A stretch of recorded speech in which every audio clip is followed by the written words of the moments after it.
Hey guys, welcome to the Midweek Minute, the show that's more than a minute but needed a catchy title. I'm Will Presti. It's Wednesday, July 29th, 2015. Here's what's trending right now. Dennis Rodman has endorsed Donald Trump for president, marking the first time that the setup of a joke is funnier than any punchline I could come up with. President Obama just returned from his trip to Kenya. It was a pretty awkward trip for Obama. He had to keep pretending he didn't recognize all the people he grew up with. Hey, Joe. You look like a joke. Stop talking to me. Stop talking to me. A massive fire broke out near the rooftop pool of a Las Vegas casino, which is odd because usually people who party in Vegas don't feel a burning sensation until they go to the bathroom. Google Maps is using years' worth of phone tracking data to make people's location histories available online. So fellas, good luck convincing your significant other that the Jug Palace is an antique pottery store. Google is also now offering a service that will allow your emails to self-destruct after a set amount of time. Where were you during Benghazi, said Hillary Clinton. The movie Pixels, about vintage video game characters destroying the Earth, underperformed at the weekend box office. The characters just had trouble adjusting to the modern era. For instance, the heroes defeated Pac-Man by creating a Facebook account and fat-shaming him into an eating disorder.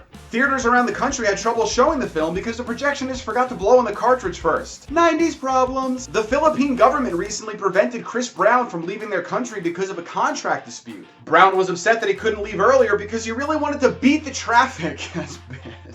Scientists say that a major earthquake will likely hit San Francisco in the near future. Thanks, said everyone in the Bay Area who had finally come off their anxiety medication. Speaking of San Francisco, the city has begun using urine-proof paint to combat their public urination problem. Word of advice, if you don't want people peeing everywhere, maybe don't announce that there's a giant earthquake coming. I feel like I'm doing a lot of urination jokes today.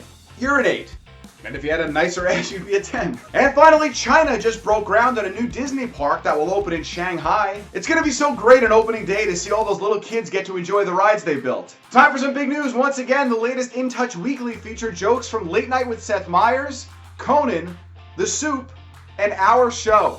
Always a treat. Each week on the show, we play a different hashtag game. Amazing job on last week's Sci-Fi's Next Movie hashtag. Once again, we were a top 10 trending topic in the United States. You know, Sir Ian McKellen is getting rave reviews for his work in the new Sherlock Holmes movie. So in honor of everyone's favorite gumshoe, this week's hashtag is Intriguing Life Mysteries. We want you to send us as many of life's biggest unsolvable conundrums as you can. Like, I've never actually met anyone who watches Big Brother, so how the hell is it still on the air? When you run out of Post-its, how do you remind yourself to buy more? How come I always run into my ex on days where I'm not wearing any makeup? Am I right, ladies?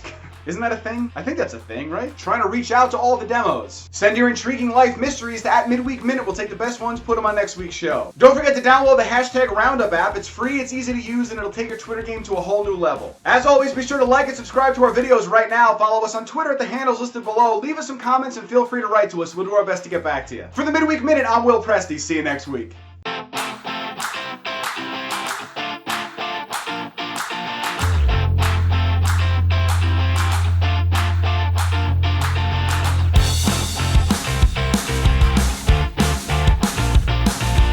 For instance, the heroes defeated Pac-Man by creating a Facebook account and fat-shaming him into... It's hard to say. Fat-shaming him into an eating disorder. Fat-shaming him into... That's all, folks.